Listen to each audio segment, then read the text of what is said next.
Hey, happy Friday, folks.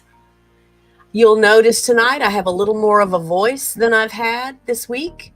I'm not what I would call 100% yet for sure, but there are some signs of improvement, and I feel much better than I did even on Tuesday night this week. So, special thanks again to those who have allowed me to juggle some things around and reschedule some shows and such, because it did me some good. We're in for a treat tonight. My friends Eric and Monica from Bland's Promised Land Ranch are going to be with us. And if you have not visited their channel yet, please put that on your to-do list. I was at their live again last night. They do a live every Thursday night at 8 p.m. Every now and then something throws a monkey wrench into the schedule and we might not see them, but that's their regular live stream night, and it's a hoot. I have yet to ever stop in and spend time in one of their live streams where I didn't leave with tears in my eyes from laughing so hard at something that happened during the show. And last night was no exception. So you have to go and check them out. It's a great chat, a great family of people that meet together to hang out with them and support their channel. And I know you'll enjoy it if you do that as well. So I'm already looking forward to their show next week. I don't even remember what it is they're going to do or talk about, but it'll be a good time. Oh, let me get into the chat. Hey, Connie, how are you? Seeing Connie here, that reminds me. So since I have felt so crummy for the last 10 or 12 days, I'm just thankful for Dino at the Late Late Horror Show, because I have my old time radio that I fall asleep to at night, and there's just something very therapeutic about that. So he just holds a special place in my heart, because he offers something that has really been comforting to me again in these last 10 or 12 days when sleeping hasn't been very easy to do, because I've been so congested and I've been fighting this cough, and it's made it a little hard to really rest and actually fall asleep and stay asleep. So, wow, just love him for that. You guys have to check out that channel as well. And I know we did channel members, channel sub counts on Tuesday's show, but I do want to share something exciting about one of our channel members. David Hunt, our friend and channel member here on YouTube, has crossed the 1,000 subscribers mark. So congratulations to you, David. You guys, please go spend some time with him. Let's help that number grow and grow and grow. And then after tonight's show, just again, going to encourage you strongly to go and spend some time with Eric and Monica. I know she has a subscriber count goal she'd like to hit by the end of the year. You can help make that happen, and I will be so happy for them when it happens. I don't think it's going to take till the end of the year, but I think when she mentioned that she had that goal, I think she said by the end of this year. So let's blow that out of the water and help her hit it before the fall even comes. I did see Ryan Hall, y'all here on YouTube, did a video earlier today about the tornado forecast for this year. And I guess in summary, I think he says it might be similar or should be similar to the 2016 tornado outbreaks we had. May was a very, very busy and dangerous month for tornadoes. We've had a nice week here. It's been pleasant. It's been kind of on the cool side. Today, I think it got close to 70. We're at 52 degrees now, but I don't know if you can see what we have coming up. We're going to be below freezing, at freezing or below freezing a night or two this weekend. So I don't know what that's going to do to my sinuses and upper respiratory system and what all these things that are involved with whatever this bug is that's been going around. I did take a test to make sure it wasn't, you know what, primarily because I had not been able to taste food. Yesterday was the first day that I felt like I could taste food. Richard even stopped by Fuzzy Tacos a couple of nights ago and brought home some tacos, and I thought, oh yeah, that's got lots of flavor. I should be able to taste that. It was bizarre. It was bizarre. So yesterday I started being able to taste a little bit, and today I feel like my sense of taste is back. It may just be because I've been so congested. I still have a lot of congestion in my chest. Richard didn't have any congestion in his chest, but just talking even, there's such a rattle going on for me. We bought a new humidifier, a really nice humidifier. I think that might be helping a little bit as well. But it's just been so long since I've been sick, I don't remember how to do it. And there's just no downtime. I can't just rest and lay in the bed and wait until I feel better. So I'm just happy to report that I feel better today than I have felt in a long time. What else is going on here? So I don't know that I've told you. I think I may have recorded a video and I said something about this, but you won't have seen it yet. So I have one goose, Monet, sitting. She's been sitting full time on her nest since when? I think I put a note on my calendar. I didn't, but I did put when the hatches are due. I just would have to find that. I think she's about 2 weeks into sitting full time. So that would put our hatches, early in March. Here we go.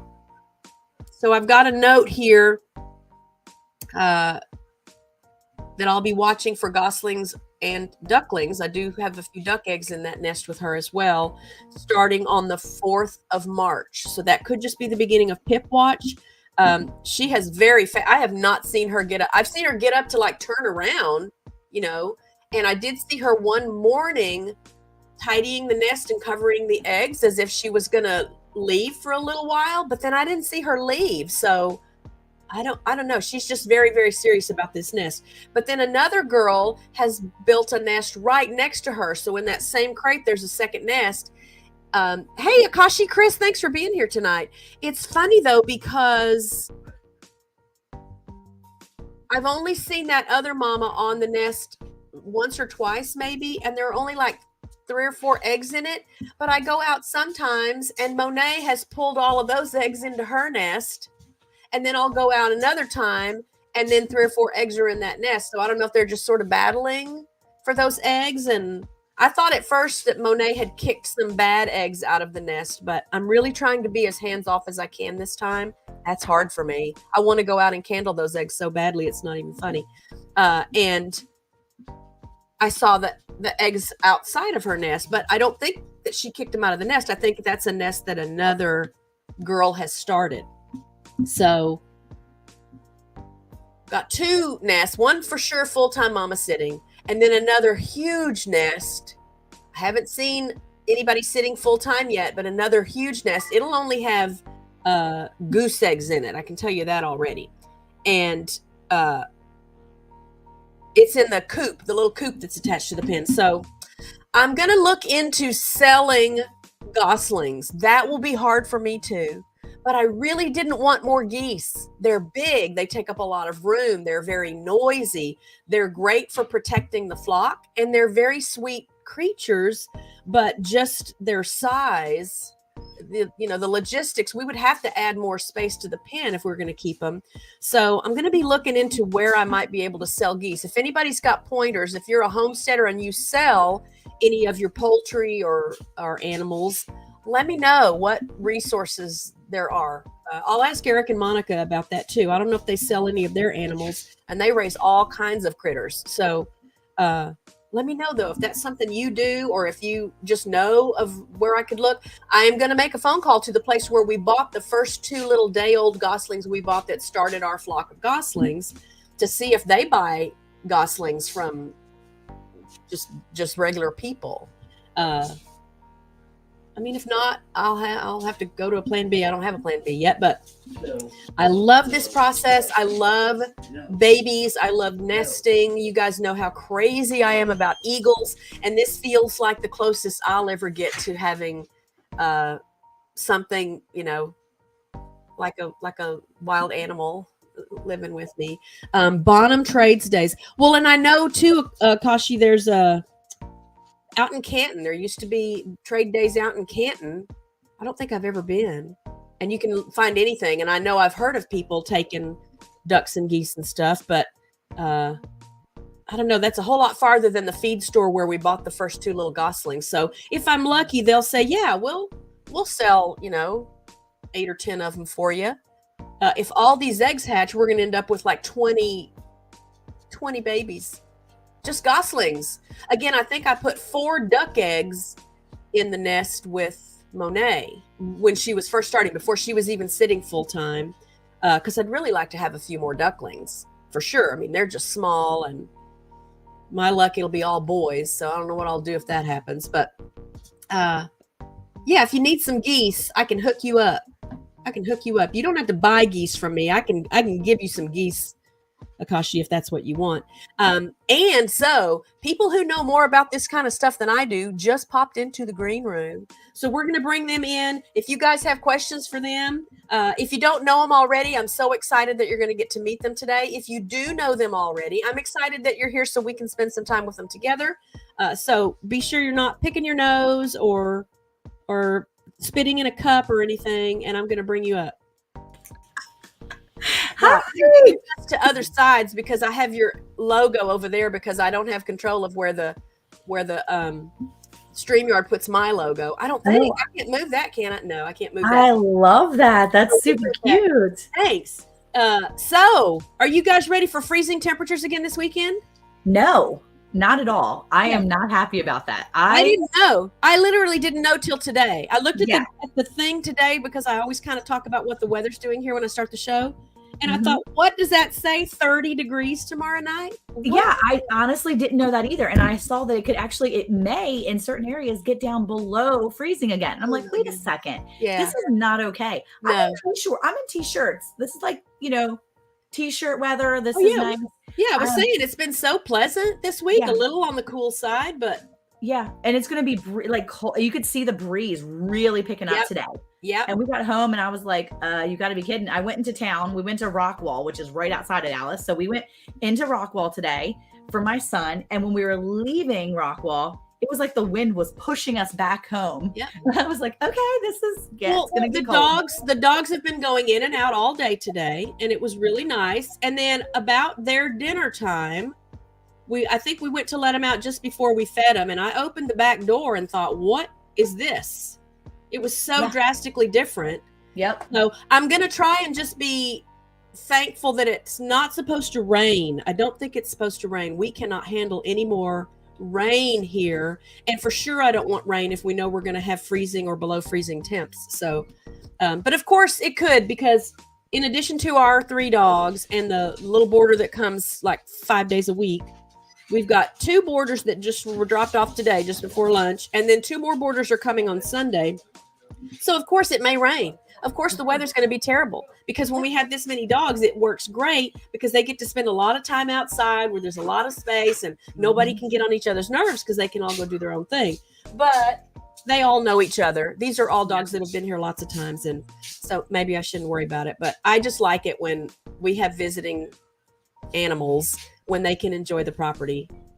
And I don't know that that's going to be much fun if it's as cold as it's supposed to get. So much about that. I was talking just before you popped in about all my goose eggs in the pen. You need some geese?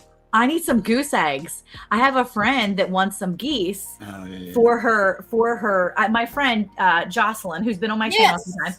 I need some goose eggs, and she was just telling me she wants to surprise her husband because she had one sweet little goose left. And she's like, it was taken by an eagle. Her husband said, look at that majestic eagle. And then the next day she goes, have you seen the goose? And he said, oh my gosh. And it's his baby. It was his baby. No. Well, so I could go and raid a net. I won't take eggs out of the nest. I have one mama that's been sitting full time almost 2 weeks, but I've got 2 other nests going, a huge nest in the coop that's attached to the pen, and that mama's not sitting full time yet. So I don't know how we could logistically work that out, but I could totally go out and grab 5 or 6 eggs even. Oh my gosh. I've never hatched geese eggs before. I've never hatched geese eggs. And I've hatched turkeys. I've hatched chickens and guineas and turkeys and ducks. I've never done geese. Yeah. Well, I haven't. My mamas have hatched some goslings for me, and I've hatched ducks in incubators before, and then since that first season, all my mamas do the work for me. But Yeah, I'm friends with Jocelyn on Facebook. So Yes. I'll send her a message and see if we can work out something. Because Oh I my was just gosh. saying, I don't want more geese. I really didn't want more geese at all. But I didn't know there was this nest in the pen.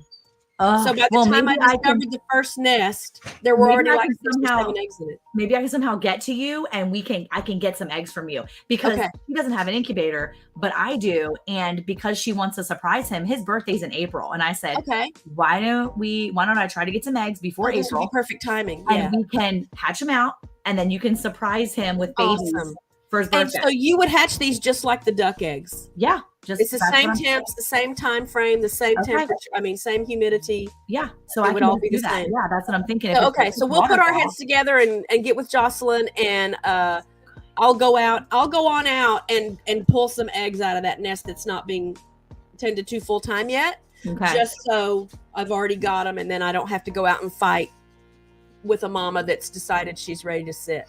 I might have to try to meet up with you somewhere then and see if I can get to you. You're not too far from me. No, we'll figure something out. And then again, that will make me feel better, because I love this season. I love baby season. I love hatching babies, but I really didn't want more geese. They're so big and they're so loud.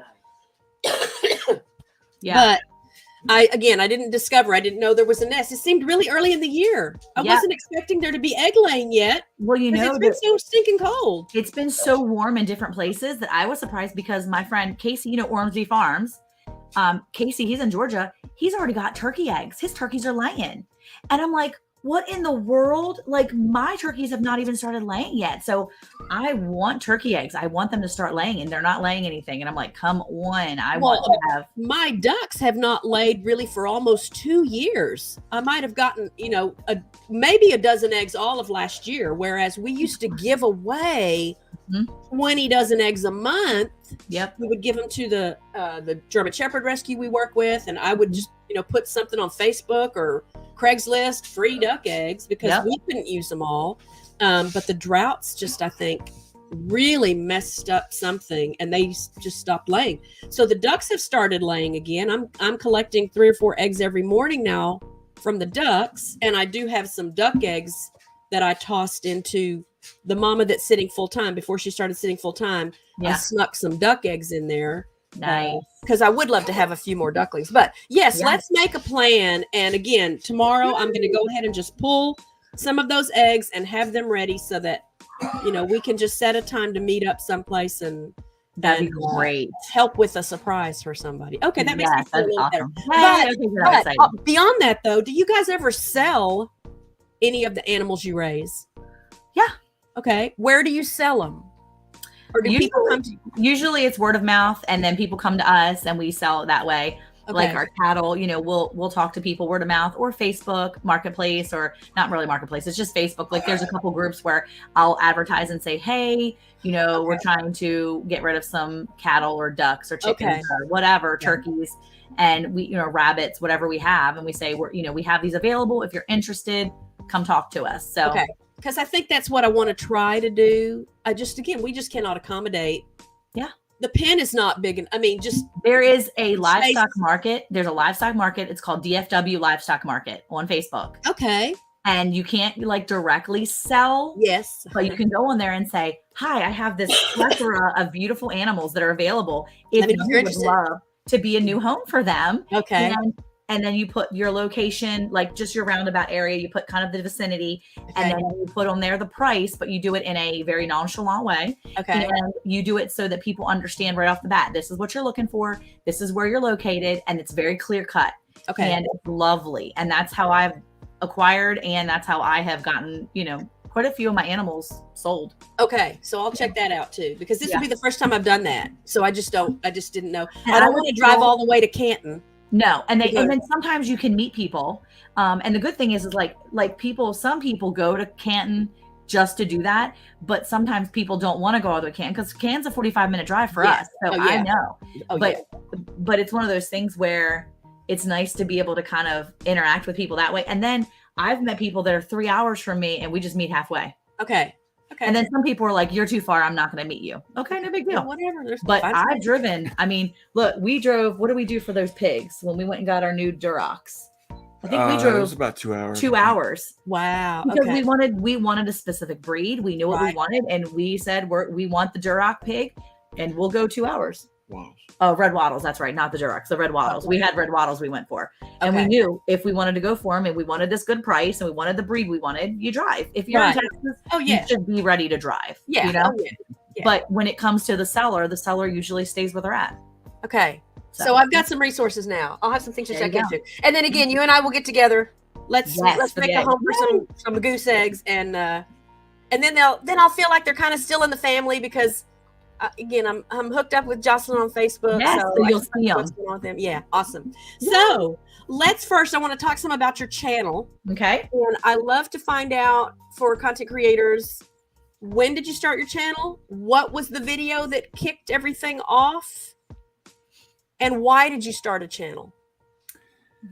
Well, we started a channel and I believe it was October of 2020. Does that sound about right? Yeah. I actually had lost my job because of COVID. So I'm one of those people where I got to stay busy. So I'm either building or creating something. And our older kids actually had pretty much encouraged us to start a channel way before we actually did. 2015 actually, or 2016 I think was our first real video, but it's hidden. Yeah, not everybody can see that. But our kids actually encouraged us to do that, and I kept telling them no, I really didn't have time. And looking back now, even now, if I was to, I wouldn't start a channel now. What the jump start that we had, I had the time. To really invest into it. Now it's a bit easier because we understand like the editing process. We understand thumbnail. It doesn't take as much time. Yeah. That, and then we also kind of found out who's good at what. So Monica's really good at doing thumbnails, and I'm very particular about editing. So I'll usually put the video together and then kind of say, okay, you have 5 days to come up with a thumbnail. And then usually day 5, like 2 hours before it goes up, she's like, well, which one do you like? This one or this one? I'm like, we had 5 days. Yeah. So that's only the newest one. He's just coming at me because that was our latest video. I waited to the last minute. It was funny because our first video, I think we go back and we're thinking about what our very first video was. You remember what our very first video was that we did when we started, really? I think it was a garden or something. It was a garden one. As a matter of fact, it was one of the ones. Now, you actually shared one of the more recent ones where Eric was in my garden. He was tasting hot peppers. Yeah. But if you go all the way back 3 years ago, at the end of 2020, October, we actually did our very first one. It was hot pepper taste testing in the garden. And it was because our kids were like, you should do videos, And he's like, no. And I'm like, come on, you got to do something. Well, I said, hey, Eric, I bet you I could do one. Let me show you how easy it is. So I actually did one from start to finish. I edited it and everything. And I was like, look, it's super easy. And I put it together in an evening, showed him on the TV. I'll never forget. He came in, the living room was all dark. And I was like, look what I did. And he was like, okay. I was like, it's super easy to do. You can do it. Let's just look at the app on your phone. And he went from there and he started doing it. And so the next one we ever did was he did one video on morning rounds, running morning chores in the rain. And it went from there. And he's been doing it ever since. But it was kind of funny because, we did it out of fun at first, but then our like 4th or 5th video was really out of necessity.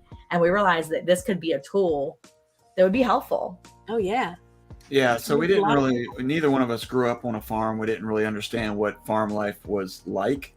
And so we became the YouTube students where everything that we needed to figure out, we just started YouTubing it because we didn't really have, even though we live out here where we have a nice piece of property, most people here where we live are older and they're not really interested in animals.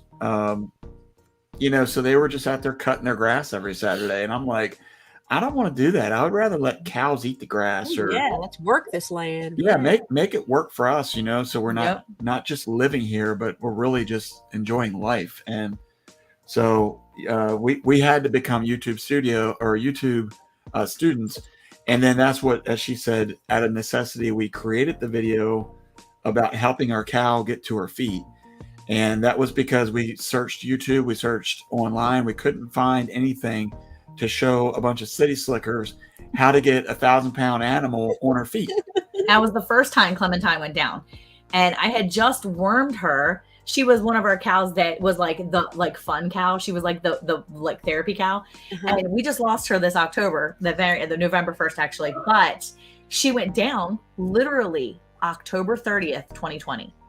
The same day, 3 years later, she went down again. So that was the day she wanted to be a star, y'all. She did. So she went down in October of 2020, and immediately we were like, what do we do? And we couldn't find it anywhere. We called people that we knew. They're like, you got to get one of those cattle things. And we're like, there's no way.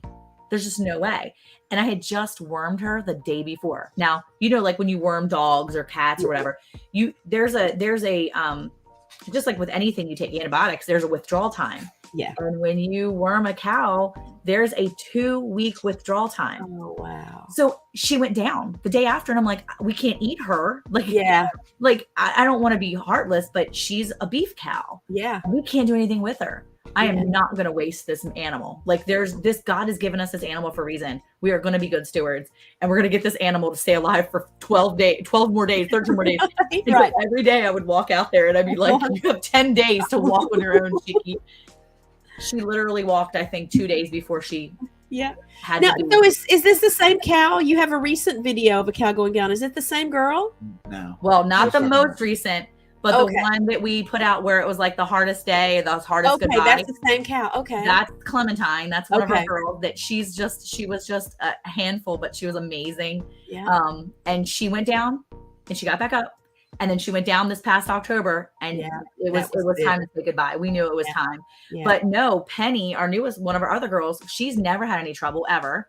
And we have no idea why she went down. Oh, I was going to ask if you ever figured out what happened. Nope. But we're pros now that we've done it. Did you have that bobcat or whatever the thing? Did y'all already have that thing with the other just types? The tractor and the hay hooks. Okay.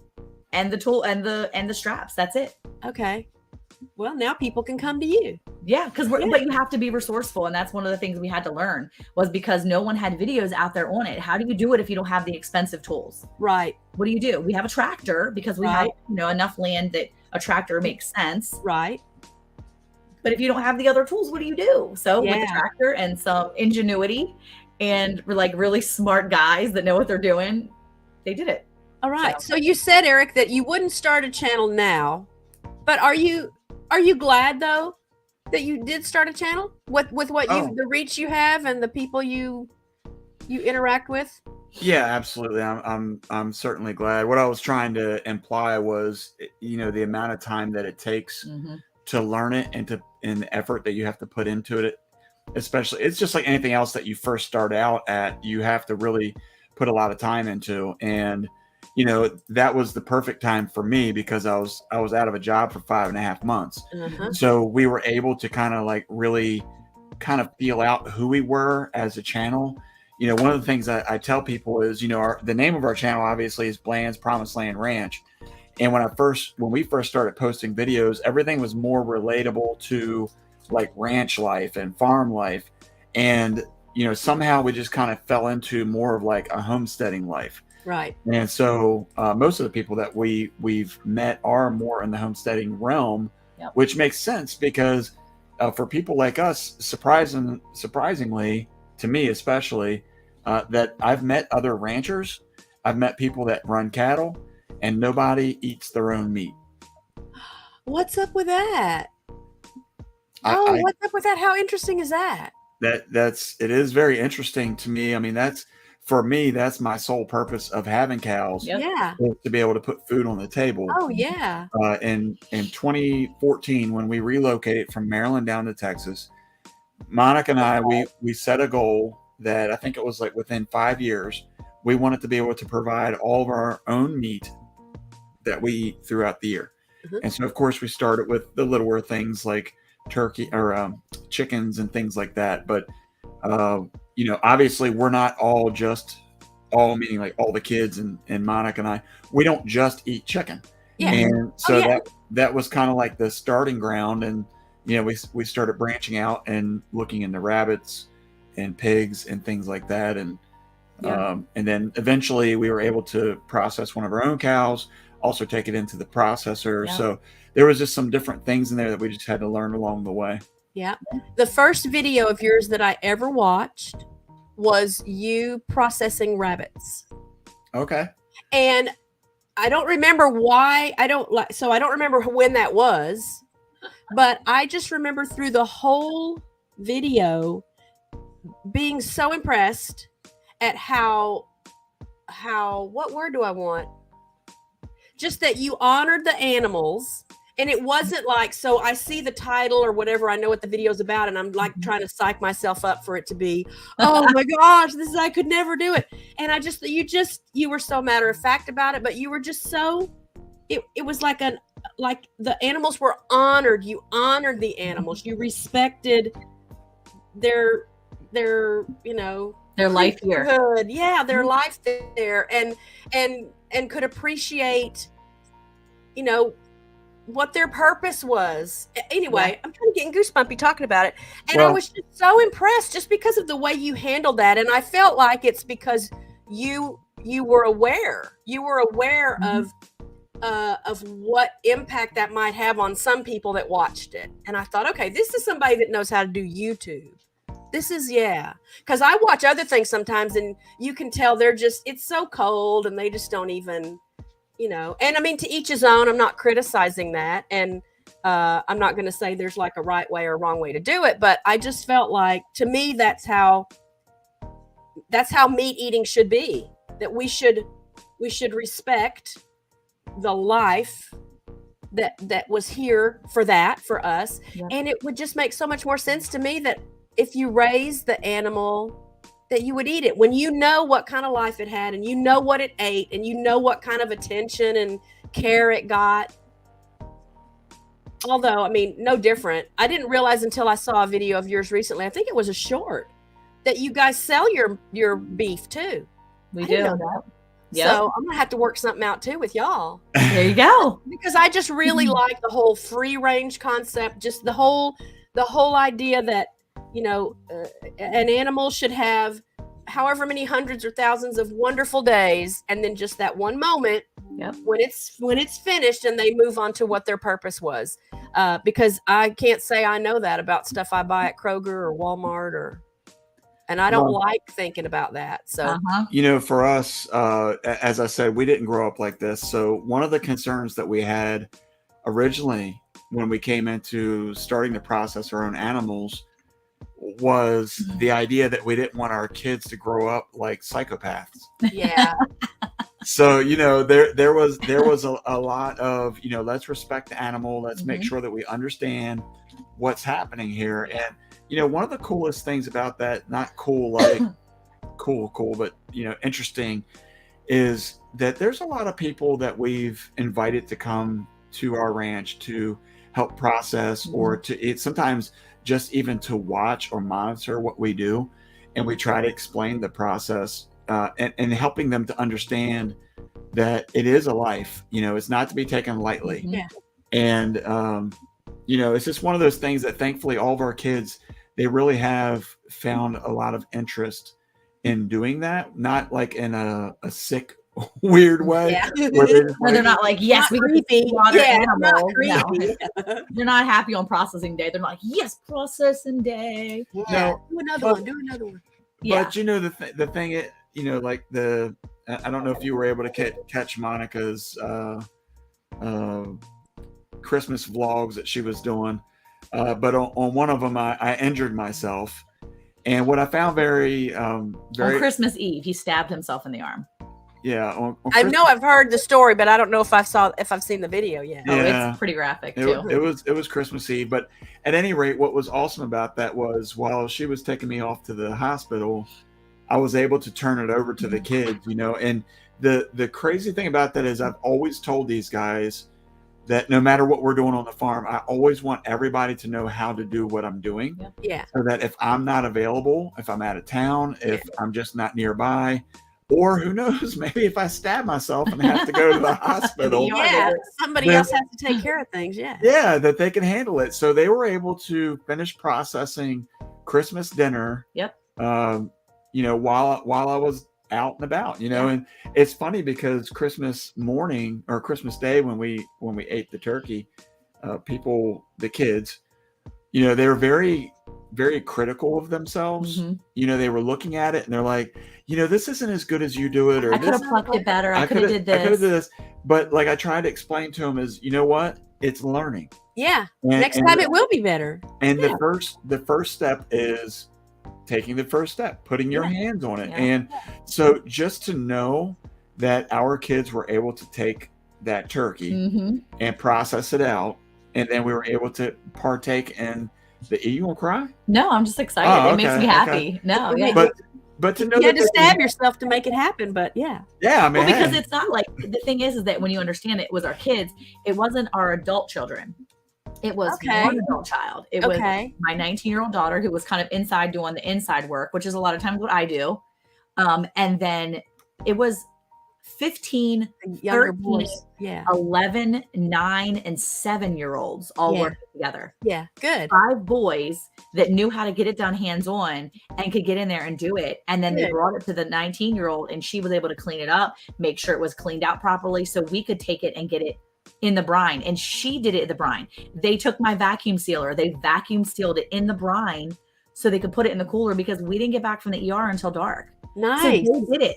From the time he left it in their hands, they had it brined and ready to go. So when we got home, we didn't do anything. So he's going to stab himself next year. So we don't have to do it either. And you're going to process big. Yeah. And then they're going to do something bigger. Yeah. Let's learn how to fix this year. I think it's cool though, because I will say that, not cool like that, but like it was a really neat experience for them, but we have videos so that other people can learn that. And I had a friend of mine that I've known for a few years. She's been raising chickens for years and she's never processed them. And she had a bird that just died suddenly. And she said, I have no idea why it died. And I put it in the trash. She said, but then I went back and got it out of the trash.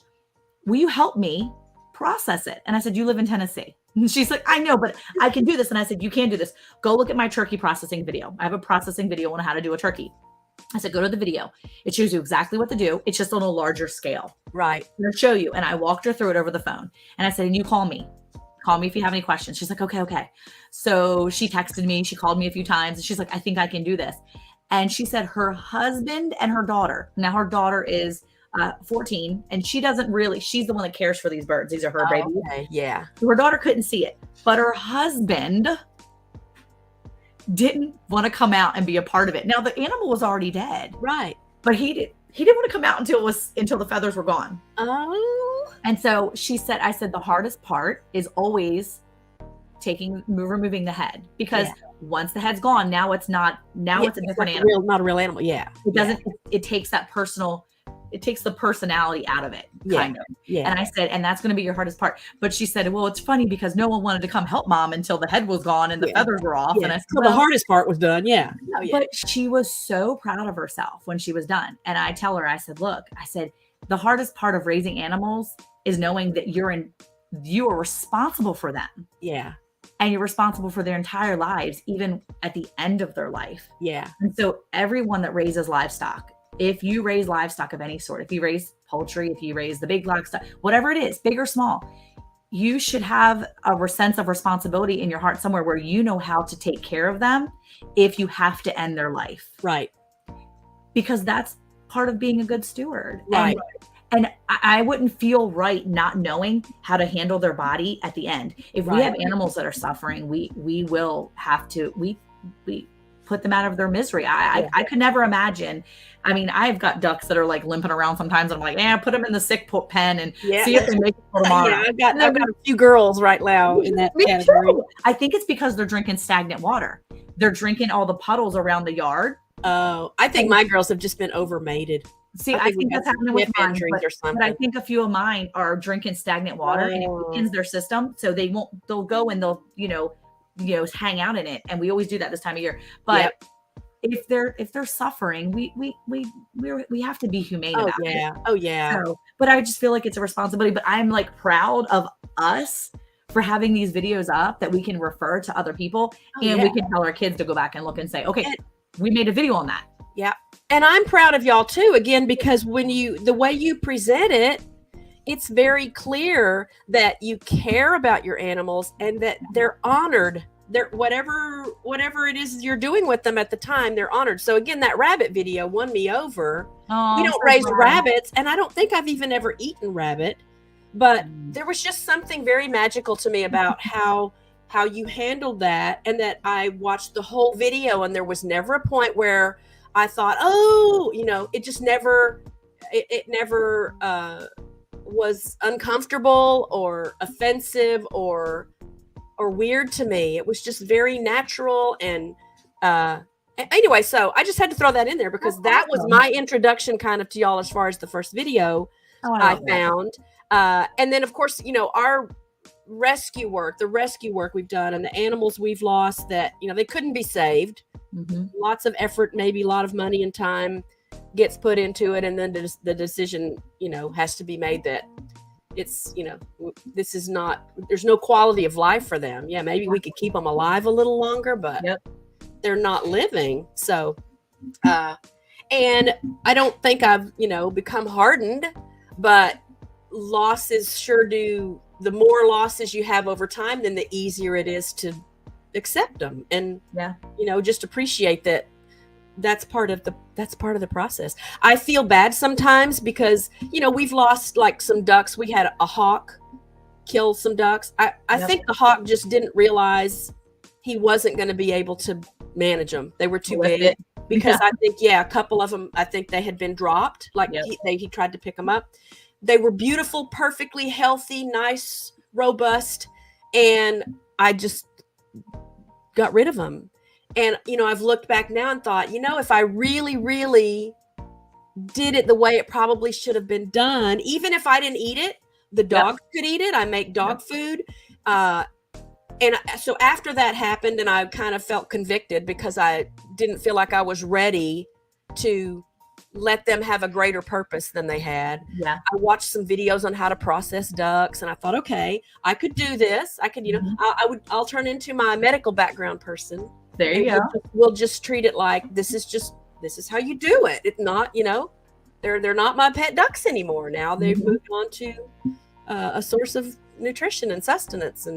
But I wasn't ready for that. And so I've got these, old girls again, I call them. My oldest girl in the flock is among the three that have trouble getting around. And again, I really think, it makes me feel bad, but I think they were just overmated. I think they got some kind of a hip injury or pelvic injury or something over time. And they're still happy and they like to be out, and they still do you have a lot of male ducks? Do you have a lot of drakes? Probably a little bit too many for the girls I have, but these girls now, they just stay in their own little place in the yard during the day.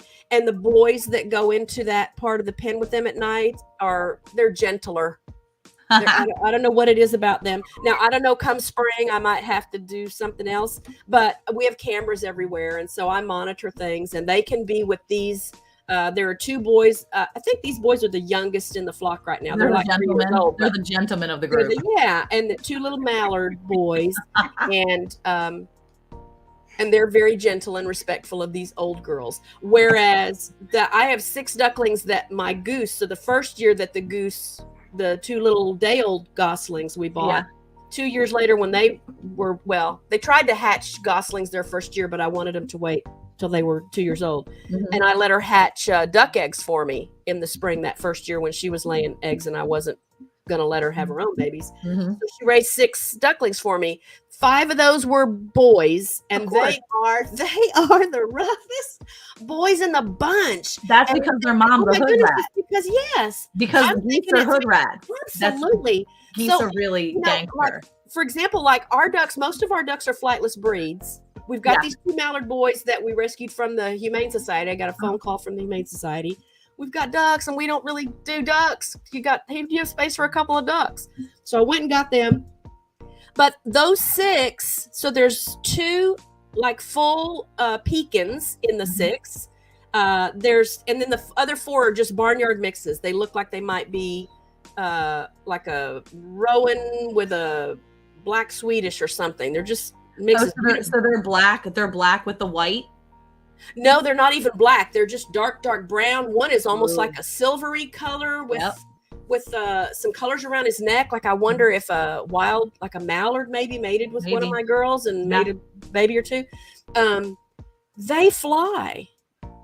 Now they don't fly very far, and I don't think they know they could fly very far, but The other ducks don't fly, and I'm thinking it's because they were raised by the geese. Well, the Muscovies fly. Yeah, and the Muscovies fly too. So if there was a Muscovy that came in, you might have a Muscovy egg in there somehow or whatever. But they're gorgeous. I love Muscovies. Oh, my barnyard mixes are just the most beautiful ones I have. Yeah, I just can't clip my wings on my ducks because so Carmen over Jesus Loving Homesteader, she clips her ducks' wings so they don't fly off. The problem that I have, I can't do that. I would normally do that if I was in a more enclosed space. But because mine free range, because we do have a lot of other birds that can come in. We have the hawks, we have all that stuff. Right.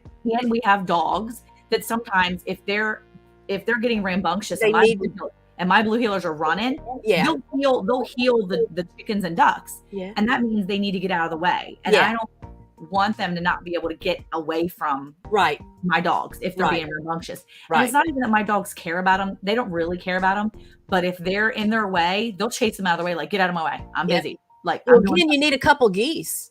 Oh my God. My dogs know not to mess with the geese. We had geese one time. We had a few geese for somebody. They were like, could you please butcher these geese? And we were like, what's the problem? They were, oh my gosh, they were awful. They were so loud, and they hung out at the back of the house where my bedroom is. And so they just were so loud all night. I was like, no, we can't do this. Yep. They're loud. Yeah. And well, my kids everywhere. I don't want more geese.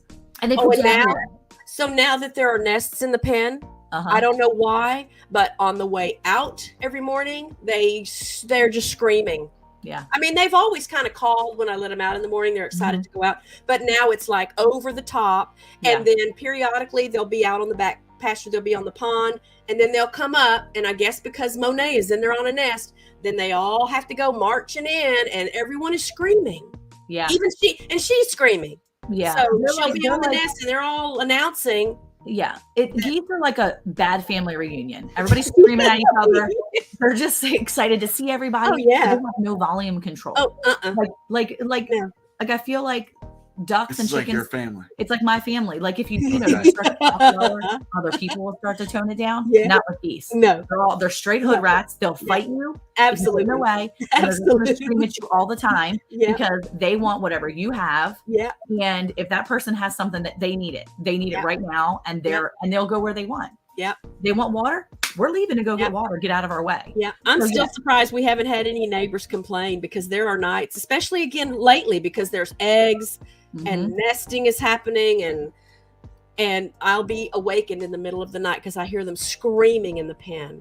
Yeah. And I'll look on the cameras and there's a boy chasing a girl around. And so you just said to me, you should get geese. No. Well, I just meant as far as like protecting, keeping the dogs away. Because our dogs know not to mess with the geese. I feel like my blue heelers would accept it as a challenge. They'd be like, oh, really? Yes. Challenge accepted. I mean, and my girl blue heeler's getting kind of old, so she's like grumpy now. Like when the male guy comes, she's like, yeah, I'll let you handle it. So the boy blue heeler runs out, threatens the guy, and we have a fence so they can't really get in. Yeah. But I got a box today. I forgot to tell you. I took a picture and sent to my mom. She sent a package for one of my kids, and this box is sitting there on its side, and I noticed it had a little dent on it. I was like, oh man, they must have thrown it. And it's like a remote control car for my 8-year-old or my 7-year-old. And I said, oh, daggone it. And I picked it up and looked. It hadn't, I think it might have been thrown because the boy dog was getting to it. There was a perfect bite mark circle of like the top teeth bit into the box. So he gets so aggravated that they put it over the fence that he'll grab it and pick it up and drop it. Yeah. But he does not like, so my girl dog's getting a little old, so she doesn't care anymore. She's like, I'll let him do it. And then Titus will go and run the gambit of, I'm going to kill you, get away from my people. Yeah, put on a show, And put on a show, But it's the funniest thing to watch these dogs. So they probably would see geese as a challenge. Like most of the animals here, they're not really, Now my girl blue heeler's a little bit afraid of some of the cows. She only just she'll get a bug and then she'll just want to go chase everybody. But for the most part, she doesn't really want to work like she should. Eric's got Titus trained really well. Our boy blue heeler, he's spot on with that. But every now and then they get a little energy and they just chase the cows wherever they want to go. Yeah, we have to monitor time with Cabo and Delilah, our horse and mule, because we have German Shepherd dogs, and they can't help that. Everything goes fine for 5 or 10 minutes. They're just sniffing around and maybe playing a little bit, but they're more interested in finding a pile of horse poop to eat. Yes. Then something happens and a switch gets flipped and it's like, oh, we can herd these guys. Yep. And that lasts for maybe 5 minutes if everybody's lucky. Then we start getting the little side kicks from Cabo and Delilah. Yeah. And you can tell they know exactly where the dogs are because they don't make contact. And of course the dogs are oblivious. Yeah, that makes it. Yeah, kick again. That looks really cool when you do that. So you just have to really monitor that. They get along, but it's like our dogs, the boys. Serena's not into that anymore, but she's our older girl too, and she can't get around very well. She could not outrun them if she needed to. I think the boys know they can outrun them, but so back to like channel. So I think I learned you said 2014 you moved to Texas from Maryland. Yep. So you met in Maryland. Yeah, we met in high school, actually. I was a junior and he was a senior, and we were in math class together.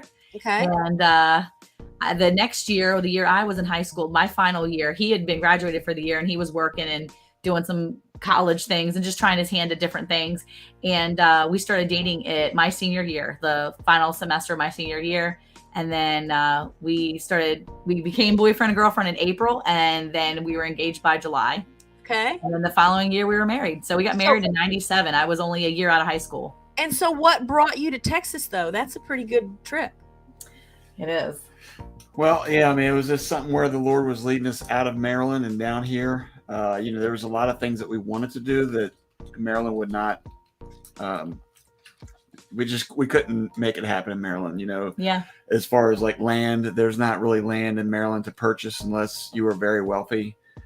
We were doing good. Don't get me wrong. We lived in a 2-level townhome. We had 7 kids. He had a great job. Yeah. He had the same job for 15 years almost at that point, 12 years, something like that. Like he was rocking and rolling. We were doing great. Yeah, no. And then God was like, somewhere. God was like, hey, we're going to move you. Yeah. Yeah. I mean, it was definitely, the Lord definitely moved us across the country. I mean, he opened doors for us. The company I worked for transferred me down here. We didn't really pay much out of pocket.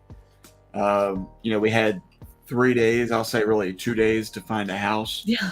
And just as I got here, this house that we live in fell into our range. Of course. They took $10,000 off the price. Of course, right. Just on a whim. That was part of the plan. Yeah. It was part of God's plan. Have you visited here or been on vacation to Texas at all? Yeah, I mean, we've been here a couple times. Yep. We used to have a 501c3 that was a Christian-based website. And so we would come down, if you've ever heard of Tony Evans before. Uh-huh.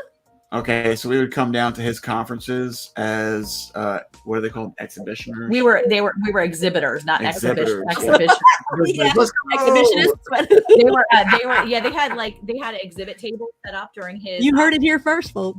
Yeah, right. During his Kingdom Agenda conference, they had all the different exhibits out, and so you could be an exhibitor. Okay. And so he came as an exhibit, and he came as a 501c3 nonprofit. We were an online ministry resource. So as people were trying to learn about the Bible, we offered resources to go on and learn more about the Bible. It was different things he had written, different things he had learned, kind of like sermon type things. He used to be on the radio.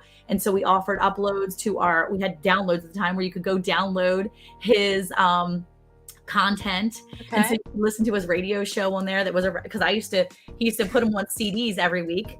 He would record it on CD. I would record it, add some music, and then we would take it in, and I would take it every Monday morning, and I would drop it off at the radio station, and the radio station would play it at 6:30 that evening or 5:30 that evening, depending on when it was. And he did that for like a year and a half, I think. I mean, he did that for quite a while. And we started uploading those as available downloads for content so that people could come on and learn about the Bible and just consume God's word in a real way, and really a discipleship program. And so we had come down here twice. We brought the family down here. And so while he was doing his exhibitionist thing, at the Tony Evans thing, he was being an exhibit. Me and like his dad, my father-in-law, he was amazing. And so he is amazing. He's alive.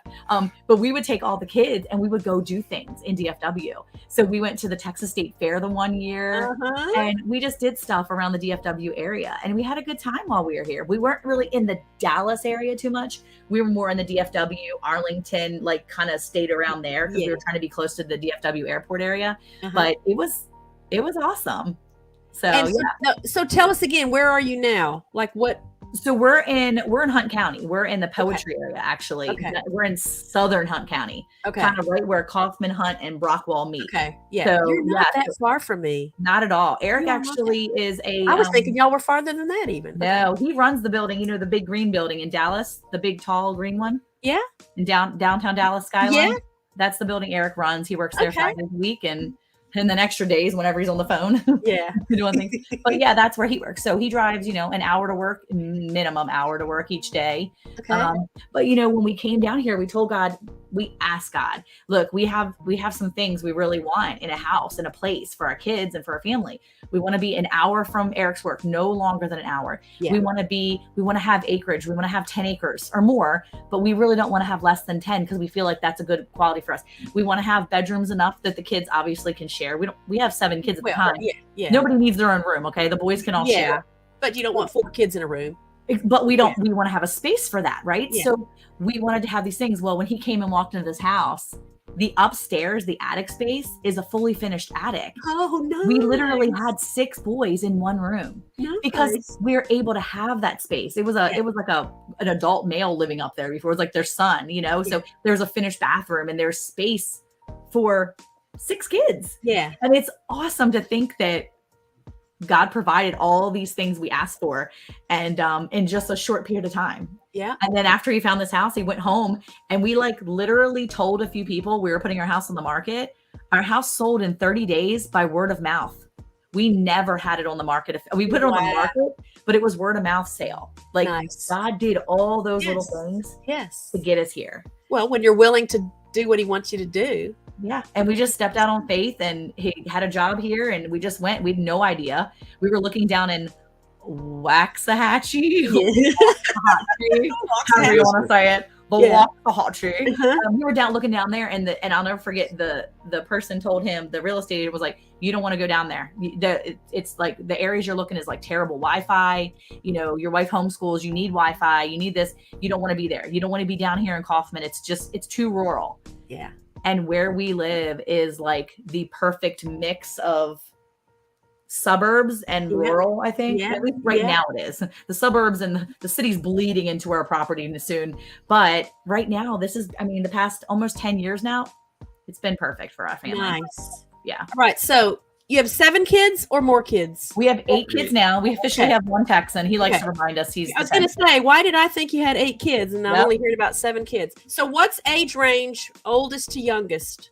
The oldest is 24 and the youngest will be 8 in June. Yep. And it's 6 boys and 2 girls or 7 boys and 1 girl? 7 and 1. 7 and 1. So who's the oldest? Is the girl the oldest?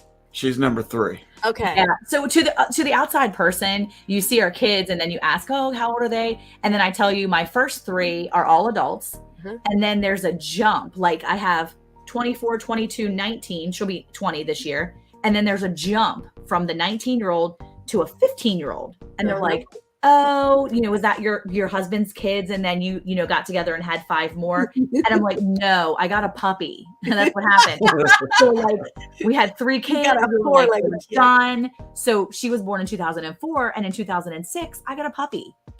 And then in 2008, I had a kid. 2010, I had a kid. 12, I had a kid. 14, I had a kid. And 16, I had a kid. So every 2 years, I'm an even number gal. Yeah. 2000, 02, 04, 08, all that.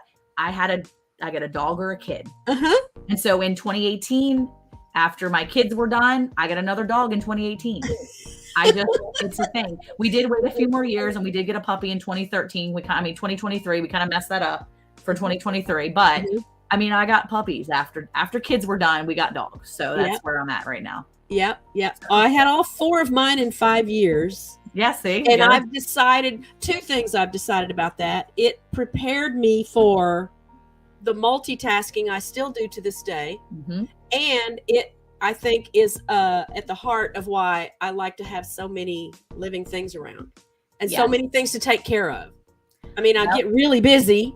I know it makes me really busy, but that's how I like it. That's how I do it. And people will ask me, when the kids were little at the time, and even now people will ask me, how did you do it? And I don't know. You do what you have to do. I just remember there being a whole lot of laundry. Yep. It makes sense though. And the thing is, it makes sense though. If you had all the kids and you were so close together, that means you had a lot going on at once. Oh yeah. And you're used to dealing with a lot going on at once. Absolutely. And so it's like, as my kids get older, I find myself, I'm like, oh, I'm too busy. I can't do this. And then there's like a lull and it slows down. And I'm like, oh my gosh. I mean, this is not good. I signed my 4th kid up for driving school today. And he sent me a text. He was like, number 4 driving. And I was like, oh my gosh. I mean, our second boy's going to get married this year. As of the end of, by the time November 1st hits this year, or November hits, we're going to have 2 kids completely on their own, living, married, and all their thing. And I'm like, this is crazy. Yeah. Like, and it's just a blink of an eye, right? You just go to bed one night and wake up and 20 years have gone by. Yeah, it's and crazy. I think it goes faster the more kids you have. Yeah, so, I think I know for me that's how it felt. I can't imagine if I had doubled what I had. And I used to tell people if we could have afforded it, or if I had just trusted that we could afford it, I'd have had 4 more kids in the next 5 years. I never thought about the affording thing. I just kept having kids. I was like, we probably can't afford this, but God got me pregnant again. Just so you know, you got me pregnant. Thanks, God. Yeah. I mean, there was times where, I mean, I think we joke about it the one day, but we were I was good with 3 kids. I was fine. I had a puppy. I had 3 kids. We were living perfect. And I found out I was pregnant with my 4th son and my 4th kid. And I was like, oh my gosh. And I was like weeping. And I told him now, I was like, it wasn't that you weren't wanted. I was just shocked more than the rest of them. Yeah. And, I mean, I was like in total like shock, but despair. And I got over it and I was like, it's okay, God, I love you, Lord. And I know you're going to guide me through this and it's going to be okay. But after I had him, the nurse came in and she was like, all right, Miss Bland, how long until I see you again? We were joking about, it was an awful labor. It was back labor. It was terrible. Oh, no. It was all get out. It was my first VBAC because my girl right before him was a C-section. But I told the doctor I wasn't going to have a C-section. So I had to do it on my own. And I told the nurse, she came in and she was joking with me and he was only about an hour old. And she said, when are we going to see you back here? Huh? And she was joking. And I said, give me 2 years. I'll be back. He's got to have a buddy. And she was like, what? And I'm like, well, I don't care if it's a boy or girl. He has to have a buddy. His sister is 3.5. She's going to be 4 years old in a few months. That's too big. That's too big. Yeah. I wanted them to be closer. So 18 months later, I showed up and I was having another baby. So sooner than I expected. Yeah. So my funny story. So my oldest is a girl and then there are 2 boys and then the last one was a girl. And when we brought the second one, so the first brother brought him home from the hospital and she just doted on him. She just thought he was amazing. And then 14 months later, then her next brother comes home, and this is back in the day when they kept you in the hospital 3 days no matter what. And I never had back labor. Everything. It was so ridiculously easy that, again, I would have had 4 more if I hadn't let myself get caught up in what it was going to cost to do it. And when Leslie was born, my oldest, it was $750. That's what it cost to have a baby. Wow. In 1983. Wow. $750. By the time I had my 4th one 5 years later, even then it was only like $3,500. Wow. But it blows my mind now that we have grandkids and now we know what's happened with malpractice insurance or whatever. And now the doctors have to charge 100 times that. But so we come home with baby number 3, the second little brother for my daughter, Leslie. I come home from the hospital, after the 3 days, and I walk in the door and her first question is, when is the next baby coming? Because I never went anywhere. So the only time I was ever away from her is when I had gone away to have a baby. And so I guess she just figures, mom just goes away every now and then. I get a new brother or sister. But I don't remember the. So did you have a girl at the end, or did you have girl, boy, girl? Boy, girl. Oh, that's cool. Which I had done some research and we tried some things that helped with that, and it really did work out. And the reason I wanted to do it that way, I remember thinking, it's so much more expensive. Girls are more expensive. There's proms and weddings. And so let's do the girls on the ends. So there's time to save up in between all of those things. And then the boys, of course, none of them really have any memories where they're not all in it, because they were just all born so close together. Yep. Leslie kind of remembers a little bit more because she was the oldest one. And the biggest gap even is between numbers 1 and 2. The last 3 were born in less than 3 years. Oh my gosh, that's crazy. But I love it that way. And again, for them, all their memories, they're all in each other's memories, and nobody really had time to be the only for long enough for it to cause any kind of problems. But so back to y'all. I'm talking about me. Let's see if there's anything else I wanted to ask you about your channel. Is there a video on your channel you're proudest of, or that's your favorite video, or maybe it's a couple of videos that you would look back and think, I think the best video we ever did, or the one that makes me feel best about what we're doing on YouTube, is this one? Is there a video? My favorite video, I wouldn't say that it's the best. I think that I like it the most. I'll watch it over and over. Is the one where if you're actually at a computer and you pull up our channel, it's the introduction video or whatever. Okay. And it's also, it may not be on the introduction on that one. Depends. It may, because if she's watched our channel, it may be. It's called Who We Are in Less Than 60 Seconds. Okay. Yeah. So when we start out, I have seen it. Okay. Yeah. Hang on. Yeah. We usually play it before our live. Okay. Sometimes I was gonna say, I know I've seen it. Yep. Yeah, and the reason why that's my favorite is one, this is one of those videos that we were challenged from another YouTube family that we became very friendly with. Yep. His background, his family's background has to do with, like, I don't want to say Hollywood, but like movies and stuff. Okay. And so, like, maybe not like the high budget movies, but anyway, so that was actually a collaboration, and the collaboration was called it was a B-roll challenge, which was it could be anything about your channel, but it's all B-roll, and B-roll is just like supportive videos that kind of like add a little flavor to it. And so, when you start out with something like that, I didn't really know what to do or how to do it.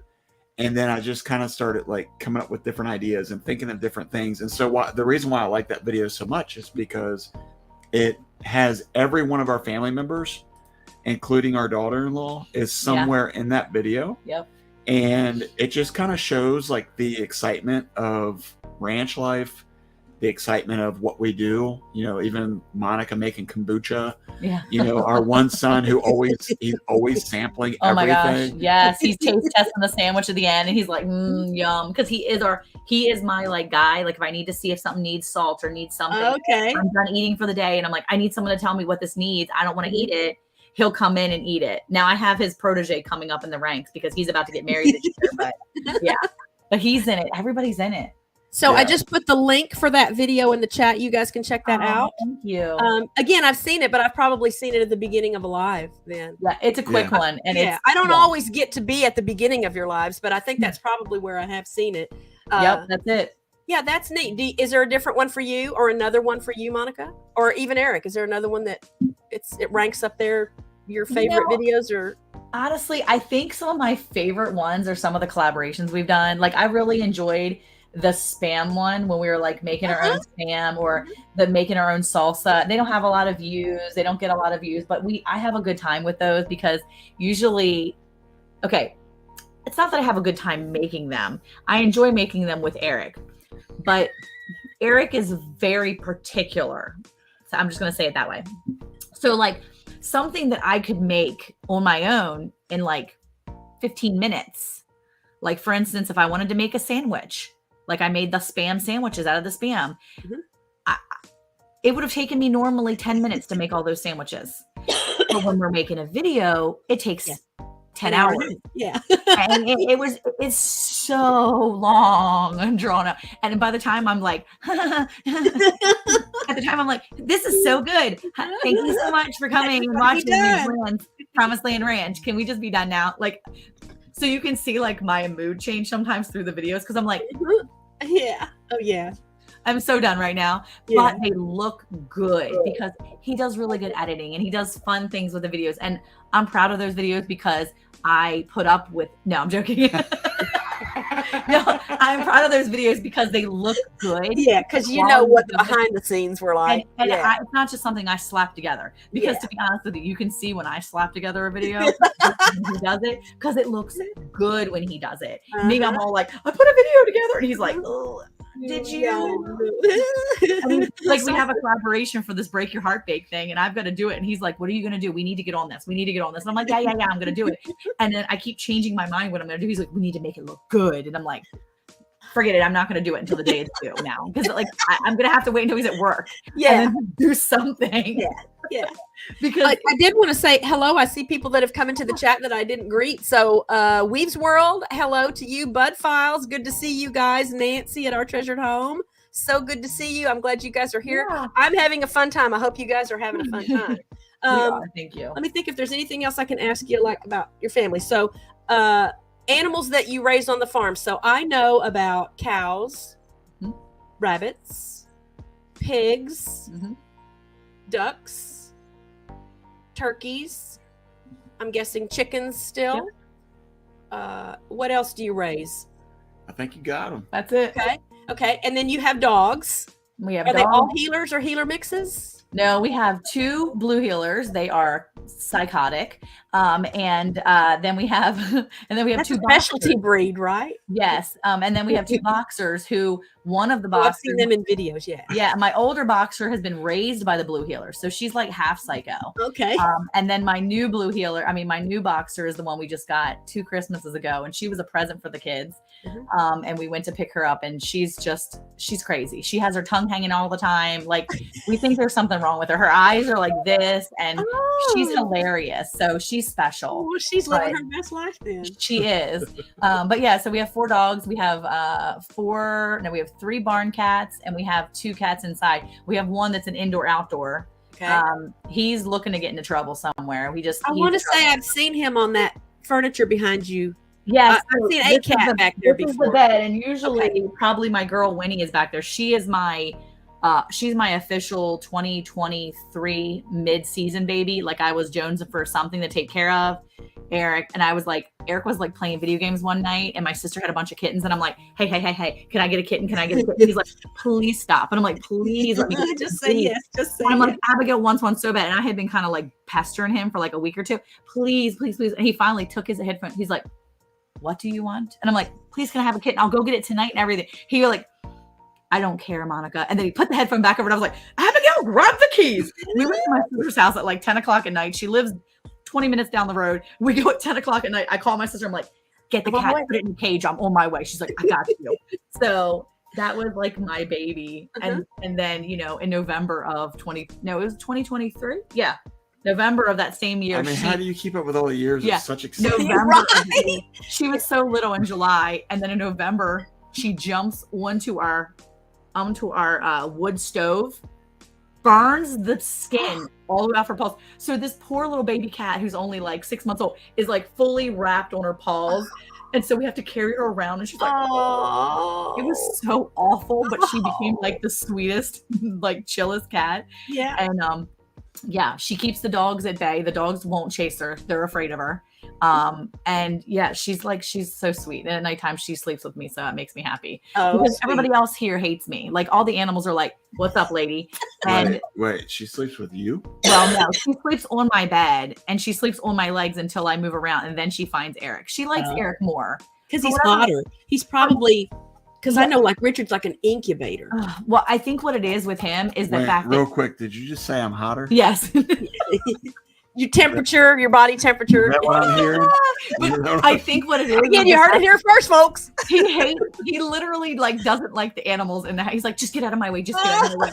And every time, like, he scoots past them, he, like, kicks them out of his way. Well, they want to be around him, yeah. They're like, he's the best. He's always kicking us out of the way. I'm like, play with us. He literally doesn't like you guys. Why are you nice to him? That's hilarious. But we do. We have a bunch of indoor, outdoor animals, and so. Okay. Eric lets them have all those babies. The news here, another 3.5, maybe 4 weeks. It may be less. We will be fostering some 8-week-old German Shepherd puppies. Aww. I've got dibs on 2 of the 9 that have come in to rescue, but they just need to be weaned. The mom and the puppies were rescued. So we're just waiting for them to be weaned. And there aren't any black ones in the mix, but Richard said to me as soon as I, told him I wanted to foster 2 of them, he said, get a black one. Get a black one. But he doesn't realize that even if they start out kind of black looking, they don't necessarily stay. These are German Shepherd dogs. They don't necessarily stay. Yeah. But he said, whatever. You need to get a black one if there's a black one. So have you always raised German Shepherds? Well, I grew up with Shepherds. My dad was military police in the Air Force and had a German Shepherd canine partner. Mm-hmm. So that's all we ever had growing up was German Shepherd dogs. And we never had any other kind of dog growing up. So we've had grand dogs that were other breeds, but family dogs have always been German Shepherd dogs. And then when we found this property, before we moved here, we lived in an apartment in Valley Ranch, not too far from here. So we had cats. We had 2 cats, and then one of our grandcats came to live with us. So we brought 3 cats here to the property. But the first thing I said was, we've got to get a German Shepherd dog. So we rescued our first German Shepherd here. He crossed over in March of 2022. But we started fostering German Shepherds early in 2013, right after we moved to the property. So we've had, just literally hundreds of German Shepherd dogs. Is it hard to be a foster, or do you find that's really rewarding? Well, we foster failed 3 times. So we had, again, we rescued Cooper and we started fostering right after he came to live here. And then we're on like our 6th or 8th foster holiday time of 2013. And we foster failed on that boy. It was a white German Shepherd. My kids grew up with a white German Shepherd. So I was just in love with him as soon as we went to pick him up to foster him. So we foster failed with him. And then probably foster number 15 or 18 was our girl Serena that's still here. So both of the boys, the white Shepherd and the boy Cooper, they've both since crossed over. But we still got Serena. She's probably 11 and a half now. She's the older one that doesn't mess with Cabo and Delilah because she knows she can't outrun anybody. So she's your permanent. Yeah. She's only permanent now? No. So Bandit the White Shepherd crossed over in November of 2021, and it was just Serena and Cooper. Cooper was the first dog that we rescued when we found the property. Yeah. And then Cooper crossed over in March of 2022, and it was just Serena, and she was really sad. I mean, I was really sad too, but she was really sad. Yeah. She had been the baby of the family. She followed the boys everywhere. And I think that was really hard for her. So, we were still working with Good Shepherd Rescue. We hadn't fostered in a while because the boys had been sick and we didn't want to split our time and attention having other dogs to love while we knew they were maybe not going to be with us very long. And, but we'd seen this one boy come into rescue and his foster family, there were horses at the foster family. So we would see his little videos on the Facebook page. And I just thought he was really sweet. Aww. So we went out to meet him and he came home with us. So he wasn't a foster failure. So we adopted him from Good Shepherd Rescue. But then we got back into fostering like that summer after Boone came to live with us. So this was in like April of 2022 that Boone came to live with us. And then we had a boy come to board with us, not knowing that he was actually going to be coming into rescue. So he boarded with us and then he left and we learned that he was being surrendered and he was coming into rescue. And so Richard is the one that said, well, he just needs to come back here then. We can foster him if you just want to foster him, because he didn't meet the cats while he was boarding with us. We don't, as the dog is here a long time boarding, we don't bother with letting them meet the cats. But if they're going to be here a long time or it's going to be a family dog, we have to know if they can get along with the cats. So he came back to be fostered, and right away we introduced him to the cats, and right away he was great with the cats. So okay, then this is a done deal. So he's technically a foster failure. But Serena, Serena, the old girl, was a foster failure in April of 2014. And then it wasn't again until August of 2022 that we foster failed with Bear. So that, if that kind of answers your question, it can be hard. There have definitely been, that little handful of dogs that there's just something about them. And even though, they come in and the the plan is to just foster them until they find a home. Yep. Something happens and you don't want to let them go. Yeah. But for the most part, since we've had so many fosters and most of them have gone on to be adopted by other families, I just keep in the back of my mind that, that's my purpose. Give them the home, teach them how to be a family dog again, and that people are not all cruel or dangerous, or so that they can then go and accept love from someone. And then it means when they go to a new home, then we've got space for another one to come in. And for our dogs, I think it's been good for our family dogs. They meet new dogs, and they are a huge part of teaching the foster dogs what it means to be a family dog. Yeah. And the fosters come in and observe, our dogs and how our dogs are treated and what the routines are. And so I think it's good for them. I think it keeps them socialized. Yeah. And they kind of have jobs. That way they kind of have jobs for us because they're helping to, teach other dogs. Oh, I love that though. That's awesome. So what's one thing, if you had to pick one thing that you want people to know about you and or your channel, if they knew nothing else about you, what would you want people to know? What would you want the takeaway to be if someone only met you once or only saw you in an interview one time? Or what do you think? Am I answering for both of us? Or you can answer for us as a channel or for. I think I'll speak for myself. Speak for yourself. I'm gonna take your answer, but go ahead. I think obviously everything we do is we always want to point back to the Lord. That's always the most important thing for us. But in that, I want to be able to show people that no matter where you are, if you have dreams, if you want something, if you're not afraid to put the work in, you can get there. Yeah. And it may not be exactly in your mind what you see or what you think you want, but you capture the opportunity no matter where you are. I actually was talking to a guy today about that. He has a 1/4 acre on the north side of Texas, and he made the comment. He said, one day I want to get where you are. And I said, man, listen, you don't want to wait. Do it where you are. Mm-hmm. Find ways to make it work. If you want a garden, learn how to grow the best garden that you can where you are. And I think that's what we try to do with our channel, is to show people that we're just real people, that we have a lot of errors. There's a lot of trials. The videos we take, we try to show that it's real. We don't want to just show people like, hey, look how smart we are. And it always goes so great. Yeah, we got this all figured out. No, I want people to see, like, look, without having people around us to kind of help us think outside the box, we would be stagnant. We wouldn't be able to get where we are. Yeah. So grow where you're planted. You're planted. Yep. Yeah. I think I'm basically the same thing, except for the fact that you can't take my answer. My answer then is that we're genuine people. Anything else? Okay. That's all I've got. We're genuine people. Like, we are like who you say. I mean, look, I'm usually always go. I'm not always like, hi, but for the most part, I kind of am. I mean, people see me and they're like, wow, you need to calm down. And I'm like, I'm literally not upset about something or excited. People are like, it's going to be okay. It's okay. Bring it down a notch. And I'm like, I can't. It's just me. I'm sorry.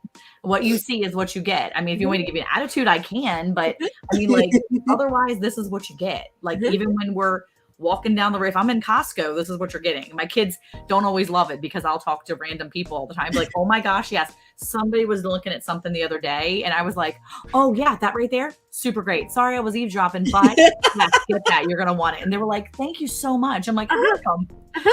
But it's not that I like love talking to people, but if I know something and like I've been there, done that, I'll share with you, hey, that's a good thing, or watch out for that because that's kind of nasty. So I don't mind sharing with people. I enjoy that part of it. And you kind of we are who you see. I mean, that's just one of us. So nice. I think one of the interesting things people at my work know about our channel, and one of the greatest compliments I get, and it's not really, they're not saying it as a compliment, they just kind of say it, but my coworkers, they'll watch a video or they'll look at a video or whatever with their spouse. And this guy told me this the other day. He was like, that's exactly the way he is at work. That's exactly the way he acts at work. So. Well, as I told you in the email I sent when I invited you to be on the show, you guys are an inspiration to me, partly because of that, because you come across as if I knew you some other way, if it wasn't just through a computer screen in a live stream or watching a video, what I see is what I would see. And I love that. I love that because it's sometimes hard to know what's real and what's not real. And a lot of people go to a lot of effort and spend a lot of time and money pretending something so that other people will believe or feel or buy or whatever. Well, and it's inspiring. Yeah. Well, you said it really well too. I really am thankful you said it the way when you said something about the rabbit video. You said Eric really knows how to do YouTube, and I think that's part of it. I don't think that we really even know how to do YouTube. I think it's just that we are what you get. Real people. Yeah. People work YouTube. Yeah. I'm doing thumbnails, and so many times I'm like, we could say this instead. And he's like, yes. And I'm like, no, this is dumb. I'm not going to do that because it doesn't really have anything to do with the video. I mean, because we said gobbledygook one time doesn't mean I'm going to gobbledygook. And people are going to be like, another gobbledygook. Yeah. And then they get in there and they're like, they didn't even talk about this. They didn't even do that. Well, I said it once so I can put it on my thumbnail. We're not about that. We don't do clickbait. Not doing that. Well, and I think maybe more what I meant is I think about it more now, not so much that I felt like Eric knew how to do YouTube. Eric understands people. Yeah. He understood the impact it could have and that some people could be affected in a negative way. Right. Yes. That he was sensitive to that. I just felt like you were aware of the opportunity you had to either really turn somebody off or really make someone come away from the video like I did, feeling like you honored the process and you honored the work and you honored the animal and wasn't what I was expecting. Because we have a castrating video. And I'm laughing at one point in the end. I'm like, oh my gosh, these idiots. But the funny thing is, first of all, the guys won't ever castrate. And I'm standing there with a straight razor, just cutting and yanking. There's a yank and a snip, and I show it all. And there's quite a bit of blood. And this was it's kind of one of our in the middle videos. It wasn't our first ones, but it's a pretty graphic one. But it's one that I'm hesitant about constantly putting out there or redoing. I don't want to get a ding on our account. So I have this thing about monetizing it because I don't even think it's monetized. I'm not sure. I can't remember if I did it or not. But I have this thing about trying to bring it to YouTube's attention because it's a good video. Right. It's a really good video when it comes to teaching someone because it's very clear what to do. And we're kind of joking around a little bit in the end, but we show the end that the little piglet is fine. He's running around with his mom in the end. And but I'm proud of that video for the simple fact that if anybody needs to know, I have referenced it many times. I'm like, hey, you need to know how to castrate. We did a video on it. It's not the same as everybody else does. We do it sometimes a little differently than some people do. Some people don't do it, but this is a 2-person job in our farm. I don't ever do it by myself. He doesn't do it by himself. We have to do it together.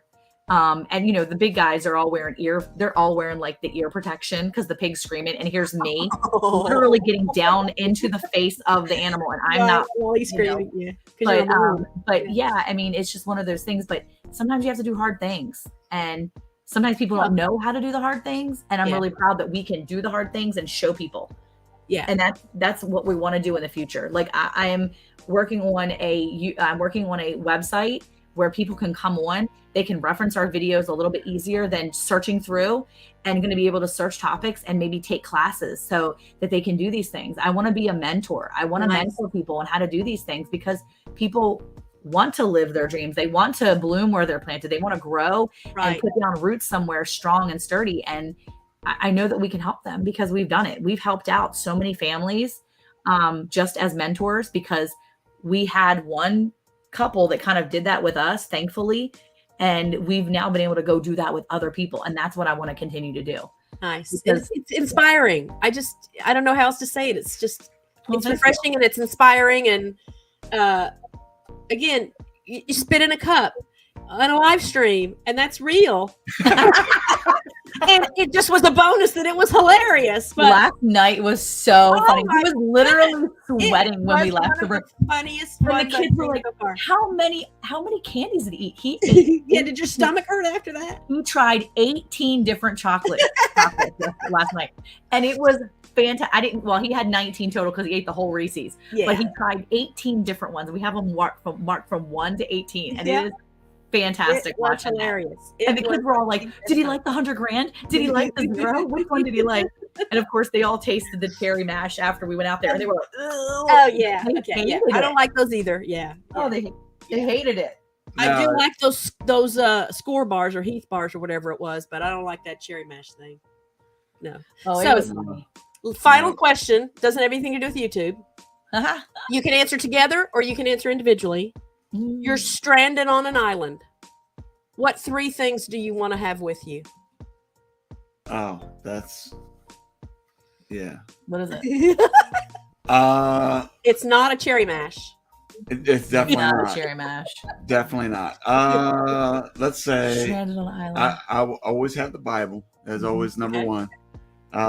A very close number 2 is I would want Monica by my side. And then number 3. But you're alone. You can't have me. And then I don't have any rules on what the thing is. Oh, okay. There you go. I want 2 Monicas. The second one would be lesser than. You can't have a second one of me. No, the third thing I would take a life straw. A life straw. What? Oh, okay. Because you're afraid to get poisoned from the water. He can start a fire. He can do all that stuff. Yeah. Hello, Dancing Alone with Reynolds. Yeah, hi. I just saw you. So, okay, what's your list, Monica? So I would probably say, if I'm stranded on an island, I'd probably say a Bible. Well, actually, I'm not taking the Bible because I'm going to have Eric with me anyway. So I'm going to take Eric. He's like the human Bible, so it's fine. I'm good with that. And I've got enough, not enough, but I've got plenty of God's word hidden in my heart, and then I can ask him, and he's got enough hidden in his. We're good. We're good together. Yeah. We're better together. We'll complete that together. And then, so I'll take Eric, and since there's no rules, and then I will take, don't take a life straw. I already have. I'm not going to take a life straw. You already got that in your pocket. So I think I'm good. Honestly, I don't know. I honestly don't know. Are you serious? Yeah. I mean, this is part of why the question is fun, because I ask it and then people think, wow. I mean, if it's an island, we can come at it from, you can come at it from different ways. We can get all kinds of things. We know how to like build stuff. Mm-hmm. Maybe harvest food. Maybe I'll just take Eric. I'll take some. Maybe you'll take Eric. Well, I'll take Eric for sure. Okay. And then I'll take. I want the biggest tarp in the whole wide world. Oh, okay. And then I want. Biggest tarp in the whole wide world. Yeah, that's for real. I hate the rain. I don't want to be stuck in the rain. And if you can't build me a shelter fast enough, I'm going to be like laying under the tarp. You're going to be grumpy? Yes. Can I change my answer? And then I want and he knows how to build fire, so I don't need to worry about that. And then I want a big bucket of nails. That's it. Okay. So I want a tarp, a big bucket of nails, and my husband. Because anything that I can't build or do, he can do. Yeah. He can start fire. He can do that. He's like literally like the book on how to do things. Hunter-gatherer. Yeah. Yeah. So if I have nails, it'll just make his job easier to build me a tent. What I'm thinking. So, and I don't even know. I never know for sure how I would answer the question. I had one person in all the interviews I've done, because I usually end them with that question. And I had one person right away when I answered, they said, a boat.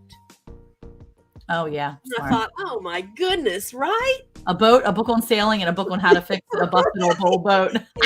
Yeah. So, again, it's just kind of a fun way to get people to think outside of YouTube. And he wouldn't want to leave the island, so he doesn't want a boat. Okay. Yeah. Well, and but you're smart too. If you've ever watched that show Lost, it does rain a lot when you're on deserted island. He's watched every episode of that. Alone, Lost, all those things. I mean, like, he's watched all those like Alone movies and the shows or whatever. He loves those things. Yeah, so. I do too. Yeah. But I still don't know how I would answer that question for sure. Because I think I might enjoy just being on an island also. Yeah. Yeah, sure. So there's certainly days that I think that would be a nice break. But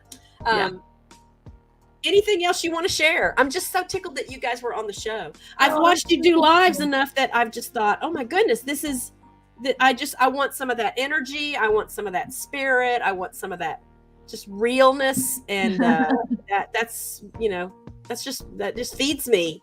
So thank you so much for having us here. I have a question for you. Oh, okay. Yeah. What is it? You've watched not the island question, right? No. You've watched plenty of our lives, right? Uh-huh. And you have to be honest when you answer this question. Oh my gosh, get out of here. Who's funnier, me or Monica? Get out of here. Uh-oh. You can say him. The deal is, since easily. you tend to be kind of the guinea pig, which is very funny. Or the because I know going into what's that?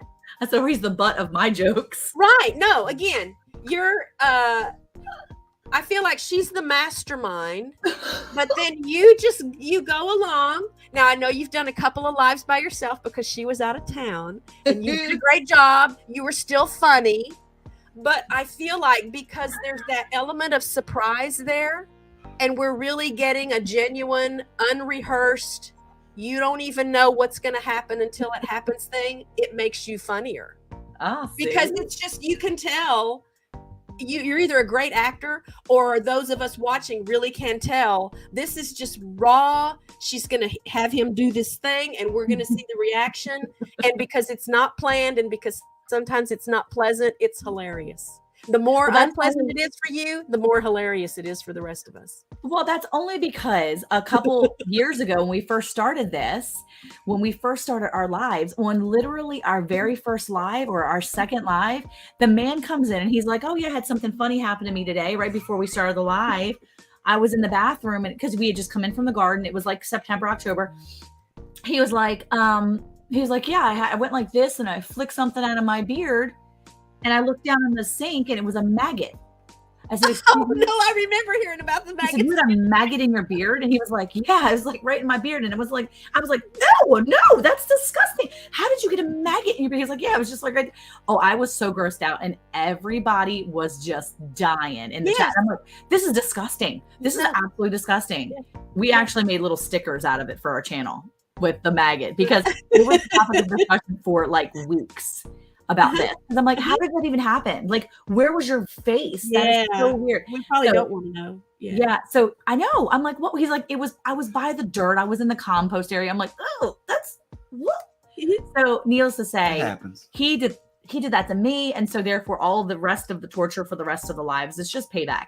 Well, it's like, again, it's like you're the straight guy. The randomness. The butt of the joke. Yeah. He's it's just a nice balance, but because it comes across that it's so, no one knows what's going to happen. Like, you guys don't know what's going to happen. We you don't talk the night before and go, okay, you're going to try this and this and this and this.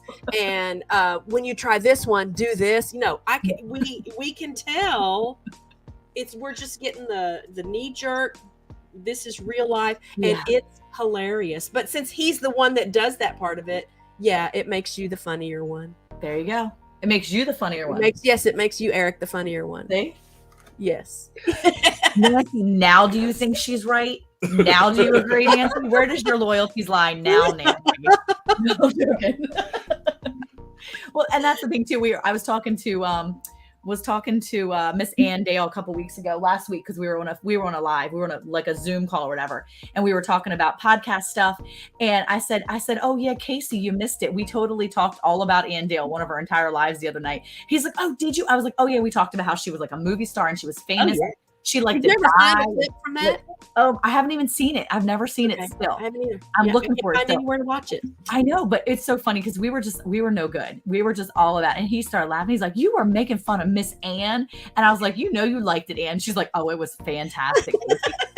I said, it's funny now because now we just pick on one random person. I feel so bad. And I'm like, oh my gosh, these people are never coming back to our chat. They're going to hate us forever. No, so yeah, I still have to call Christine Gillum now and apologize for last night when I wrote, neither I'm Christine Gillum. She has no idea. They have yet to text me or reach out to me. Oh no. I'm going to have to be like, hi, Christine, don't hate me, please, right? You don't hate me.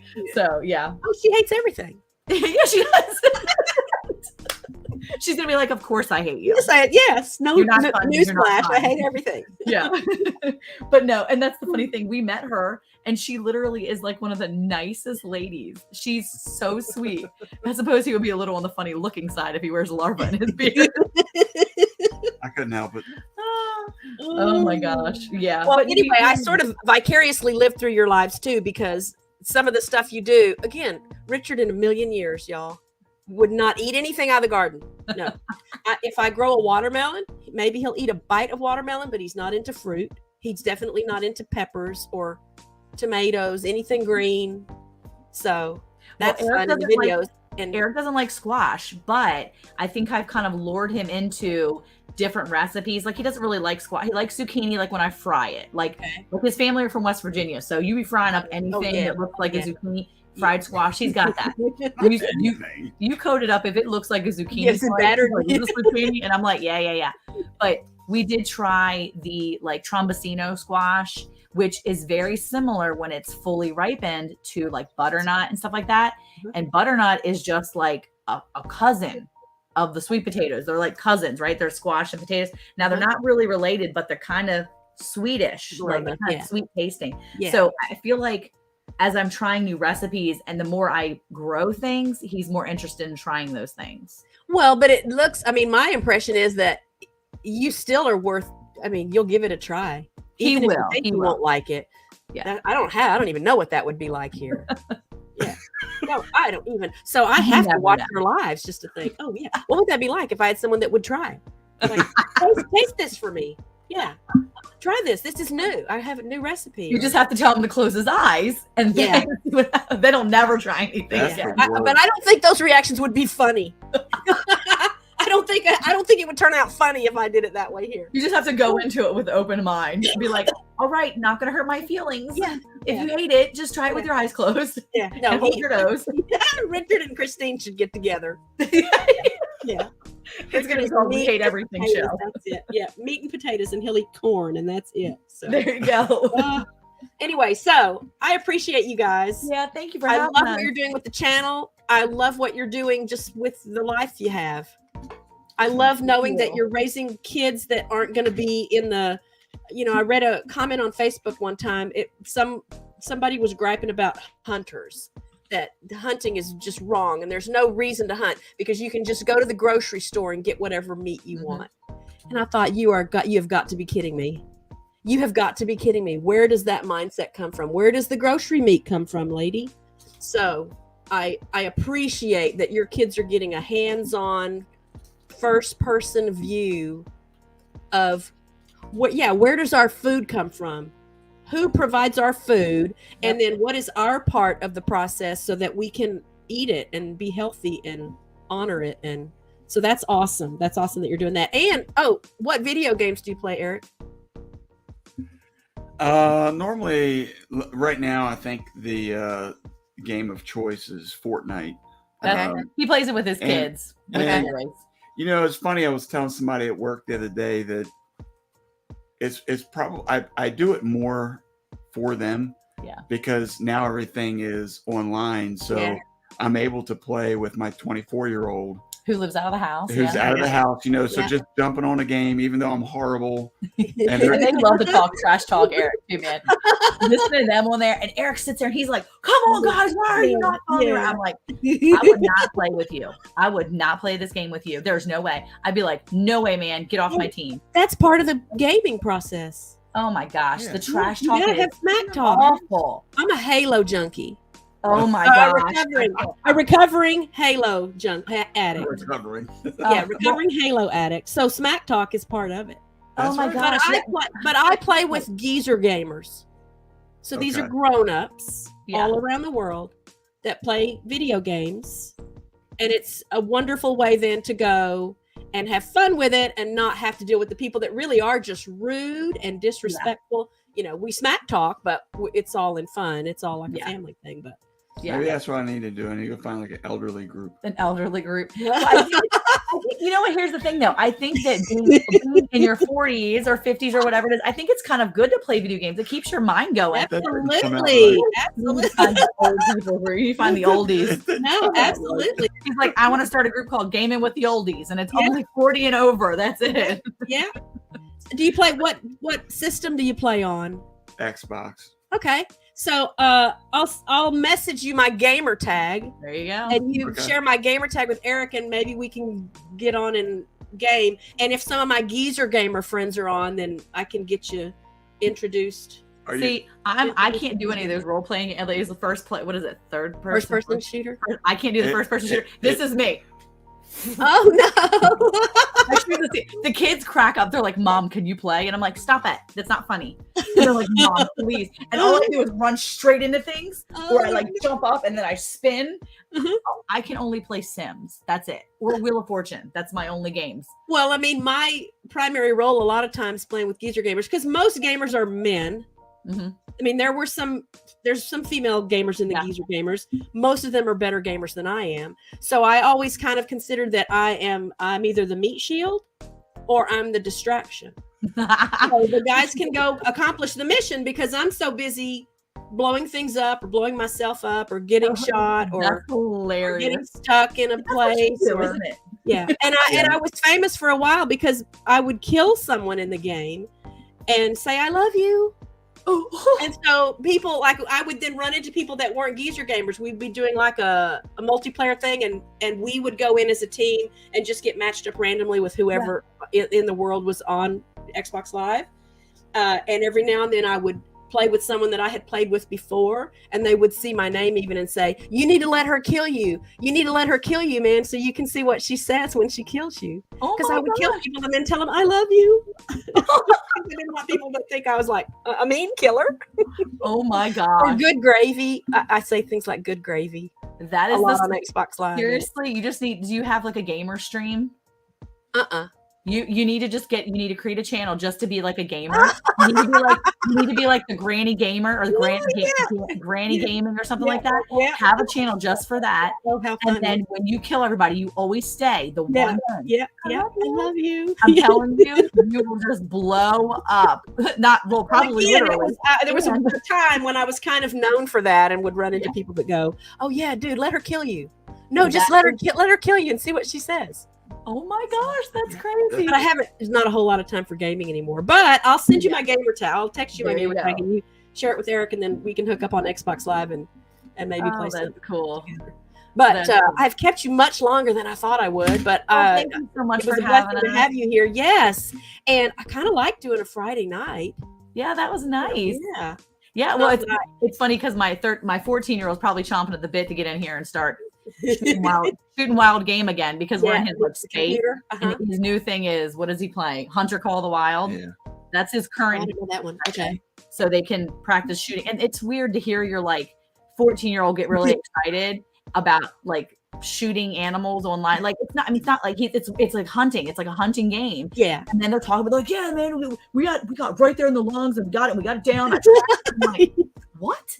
Like you do know it's not real life hunting, right? Yeah. So we're and I'm like, okay, whatever. But yeah, and when you've got 4 different gamers in the house and they're all doing the same game. They got one in the schoolroom, one in the dining room, one in my bedroom, one in the kitchen, and in the living room. And you hear them all yelling at each other at the same time. I'm like, this is insanity.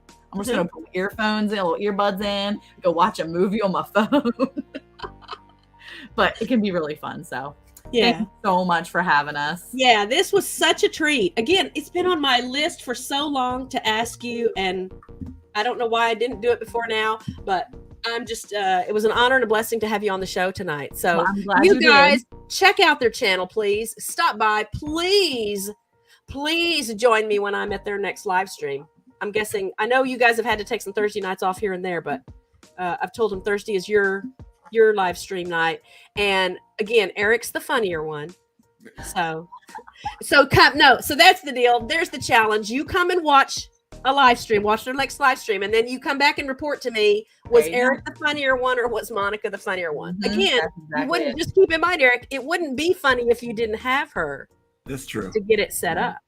It wouldn't be as funny, for example, if you came on last night by yourself with candy bars and tasted them and told us what you thought. It was funny because you Mhm. didn't know what you're getting. And Well, the somebody said it once that we're funnier together, which Yep. oh, is, absolutely, which yeah, is totally funny. Yeah, absolutely. totally funny. It's totally funny. Totally funny. How fitting, yes. Yeah. Anyway, But no, thank you so much. We love Yes. you being here, having us here, and we love that we were able to come on here and chat with you. And this this really was fun, sweet. so. And you and I will get together about some goose eggs. Yep, you got my number now. Yes, I answer emails, but I don't check my email every single day. I'm trying to get better about it. So if you email me and I don't respond to you, you just need to like email me again and again, or just throw my phone off, and I'll get to you. Okay. But yeah, text me instead. All right. Well, y'all stay warm this weekend. Thank you. I know And, you too. And we'll get in touch soon about the whole, the eggs and all that stuff. Okay. I'll pull some tomorrow though, so they'll be ready. Yay. All right. Thank Love you y'all. so much. Bye. All Thank right. you for having Thank us. you so much. All right. That was Eric and Monica from Bland's Promised Land Ranch. So what you saw on the interview, that's what you get. You go to their channel, that's what you get. So you get that person, those personalities in their videos. You get that and so much more when you're at their live streams. It really is a fun time. So I can't hold a candle to what they're able to do in those live streams together. So I hope you guys enjoyed the show tonight. My throat is getting kind of dry, but I was just so inspired through the whole thing that I didn't really think about that too much. So wherever you are, I hope you will have good weather this weekend. Again, I wasn't expecting it to get below freezing again here. At least not now. We usually do get another cold snap and maybe freezing spell like at the end of February, beginning of March. But we'll see what happens. Lots of eagle things going on. Check my community tab because I'm trying to keep you guys updated on who's laying eggs and when hatches are expected to happen. If you missed the post yesterday, there was a problem noted by viewers for one of the Captiva eagles on Sanibel Island in Florida. And that little eaglet passed away early this morning. So don't know what's wrong. We don't know what happened. Again, it was reported a couple of days ago that she looked to be ill and she was not eating. And then I saw when she passed away. And I mean, it probably wasn't peaceful. I don't know what might've been going on inside of her, but watching the video, she just laid down and then it was over. So there's one eaglet still in the nest. Really hopeful that whatever happened with her is not going to affect him. But that's part of the process. I will say, this is my PSA. This is my soapbox.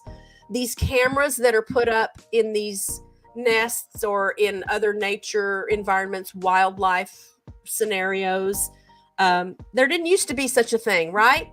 So the things that we see on the cameras now are things that have been happening for eons. Okay. So eagles have been laying eggs and hatching eaglets and raising eaglets and losing eaglets. Bad things happen.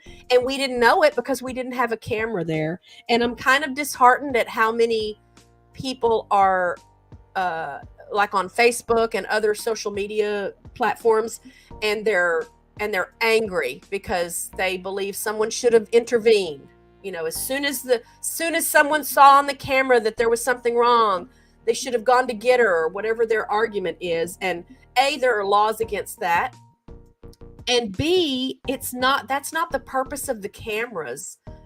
It's a privilege to be able to see what happens with these eagles and any of the other. There's every kind of animal you can imagine. There's a live stream somewhere where you can watch it do its thing in its natural habitat. And I often wonder if people who go on safaris, because this happens, you go on a safari, like an African safari, and maybe you see a lion kill a gazelle and eat it while you're watching. Do those people also think that the people that see it happening should intervene? Should they go and make the lion stop doing what lions do? So I'm not sure where that comes from. I feel bad for the people that are really upset about it, because I can tell they're really upset about it. But I just want, since I'm always encouraging you guys to go check out these eagle live streams and posting the links for the cameras, I just want you to understand that you have to go in with an appreciation for the fact that you are watching nature. You're watching wild animals in the raw. Okay. It's stuff that's been going on long before there were ever cameras or anyone ever thought to put a camera someplace where we could watch it. So this stuff happens. It's part of the process, and we're not meant to intervene in that. It doesn't mean I don't feel bad when it happens. It's heartbreaking. But I just, for the people that I have seen posting really critical comments about the authorities or the people that run the cameras or the people on whose property the camera might be located, I just want everybody to remember, you got to keep that in check, because that's not the purpose of it. And if you're not prepared to potentially see some unpleasant things or experience loss because of what we're able to view on the live cams, then just don't watch. But it's not appropriate ever to criticize whomever because they didn't go up and do something, go up and save it. And there are lots of reasons beyond just the legal reasons why that can't happen. And so I'm feeling particularly bad for the young man who manages the Window to Wildlife YouTube channel here, because he's the one that puts up these cameras. He's got a lot of rehab experience and animal care experience. And he's taking a lot of flack from people right now because they think it was wrong for him to not do something. And again, just that's my little soapbox, my little 2 cents right now. But just want to be sure you guys are aware that that's how it's supposed to go, and that's my position on it, so that if you do check out some of these eagle nests that I'm always so excited to share with you, you understand it's not always beautiful. It's not always perfect. It's not always the way you might want it to go, but there are lessons you can learn. Among them is just the resilience of these animals. These horrible things happen, things that as a human, we would just be devastated over, the loss of your offspring. And for these eagles in particular, since that's the most recent thing that's happened, they can't be like that. They have another eaglet to take care of. They have to take care of themselves. They're always working to protect their territory, and they don't linger in any kind of sadness or anger or confusion. They just work with what they've got. They grow where they're planted. And that's a great lesson we can all learn. So I don't want to be heavy at the end of the show. Again, stay warm, be safe, be happy, be well, and be blessed. I hope by the next time I'm live, all of this creepy crud will be gone. And I've only gone through 3 boxes of Kleenexes this week. I do still have part of a box left. But hopefully I won't be needing Kleenexes again next time I see you.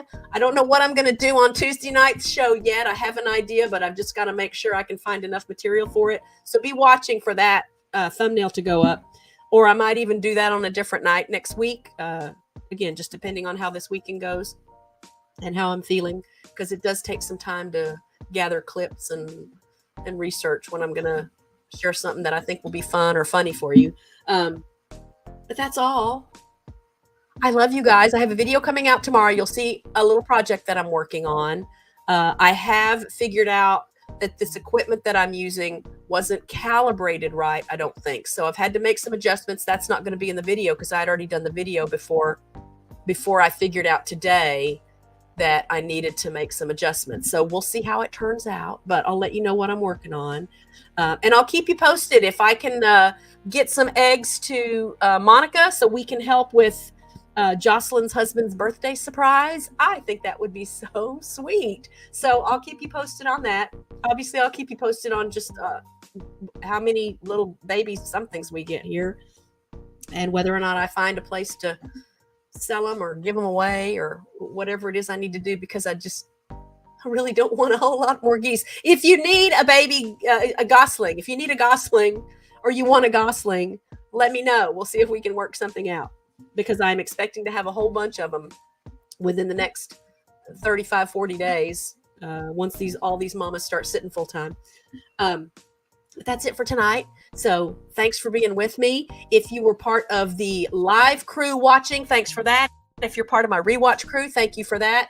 Go check out Eric and Monica's channel, and I will see you one day next week. I'll leave the chat open a little bit so you guys can say your goodbyes. I love you. Bye, friends.